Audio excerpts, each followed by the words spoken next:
everybody. So, today we're going to talk about loving yourself.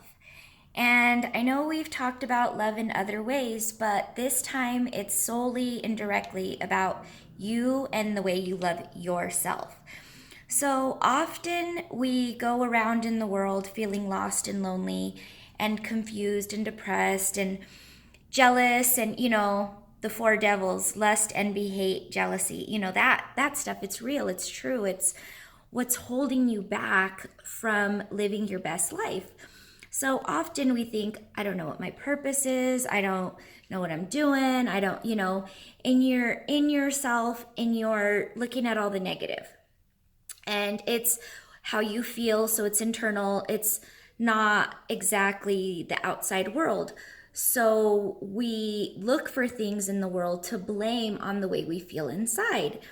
And, we leave our houses feeling really bad on the inside, and that's what we project from others into the world. That's what we're seeing, that's what we're thinking about. So, relationships, you wake up, oh, if this person would do this, if this person would do that, this person is doing this to me, this person is doing that to me. And you're blaming, jobs, your kids. My kids are causing all this turmoil inside of me. And, I'm so unhappy because of my kids or because of my husband or because of my job. And really, that's not it. Really, it's the inside of you, hurt, angry, depressed. Those emotions are inside of you. And now you're seeing them in everyone around you and others. You're looking for fault and you're looking for a reason to feel that way. But really, there's other things going on inside of you. For example, forgiveness. Is there someone out there that you don't think you need to forgive? All you got to do is never see them again, not fight with them. You've allowed yourself to have anger and hatred for them inside of you when you're not associated with them, you're not seeing them. And maybe you are, maybe you see them and you have this anger inside of you, like your parents. That's a big one. You have that anger inside of you because you haven't forgiven them for who they are. So I think we're all beginning to see that we have no control over anybody but ourselves and how we see things and what we let it do to us. So when you love yourself, truly love yourself, that means forgive yourself. Forgive yourself for things that you did wrong and affected you in a negative way. We do that a lot. We blame ourselves. We're angry with ourselves. We don't forgive ourselves. And ultimately, we start to find fault in others so that we can blame our hurt onto them. So when you start to look at that for what it is, like, do I love myself? How am I treating myself? How am I, thinking of myself when I look in the mirror when nobody's around? I move from house to house, job to job, relationship to relationship, but I am still unhappy. Who do I blame? You're the common denominator. You're the thing in all of these situations that aren't working out, that aren't going well. So when you love yourself, you let people go for being human. That's all you can do. People are human. You're human. You've hurt people. You've, maybe not known it. You said something, or you didn't say you liked what they did for you. You didn't say that you loved them. You didn't say that you appreciated them, and they went away. And that's the participation you had in that ending. And, you need to forgive yourself so that you don't do it again. And forgiving yourself and forgiving others is accepting that not only it can't be changed, that it's in the past, it can't be rewritten, but accepting that it's over and you won't allow it to happen again.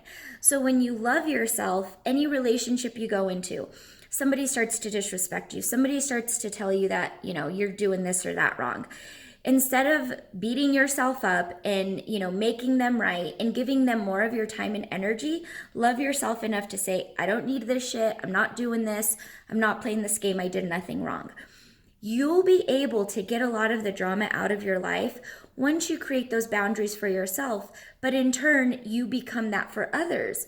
You're loyal, you're faithful, you're, whatever you have in your mind that you would like from someone else, you become that. And then you will get that in return, but you have to give it.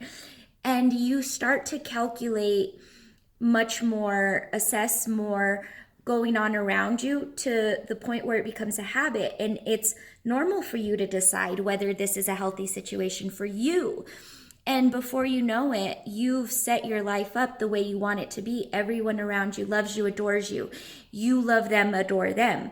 That's what internal love does for your everyday life and for others. You know, you got to be the change before you expect it, because if you go around expecting to be defeated or let down, you're going to get that. But guess what? You're going to do it to others first, because you're going to be afraid of that. You're going to be afraid that they're going to let you down. So guess what? You're going to let them down first. You're not going to do what you say because you think they're going to do it too. Or they did it, so that makes you feel better about being a shitty person. You know, really start paying attention to your self-love, especially because your children are seeing it. If you have kids, you may or may not, but kids read adults. They feel them. They're like animals. They're innocent, and they're true to how they feel. And so when a child doesn't want to be around you, they're afraid of you. You know, they think that you're always picking on them. It's because they feel attacked and they've shut down because they have to protect themselves because they still love themselves. So they're now seeing your behavior and mimicking it. So they're going around in the world, you know, repeating what you repeat. You know, oh, your dad's an asshole. He doesn't do anything. But you're still there. Or I'm fat. You know, everybody judges weight, or you're attacking the children. So they have insecurities that aren't their own. They're your insecurities. If you're insecure about your skin color, if you're insecure about your weight, if you're insecure about your education, you know, your job, your finances, don't push that onto the kids, and do your best not to beat yourself up in front of them. They love you no matter what. Don't destroy yourself to justify what you're doing to the children. You know, really look at what you're showing them, because they're going to do it to their children also, just like your parents did it to you. So stop that cycle and really dig in and love yourself for who you are. God made us all perfect. Society, parents, family, all of that is what screwed us up along the way, telling us that, you know, we need to lose weight, we need to do something with our, you know, appearance, the superficial part. And we focus so much on that, then the inside is hollow. And when the inside is hollow, you have nothing to give. And then you're mad when you're not getting it. So you're going around like this, you know, emptiness, trying to fill up on others, and you're draining them along the way. And then they're moving on because they feel so bad that they can't do more for you. But that's not their thing. That's your thing. So really start paying attention to whether or not you love yourself and how you love others. It's so important.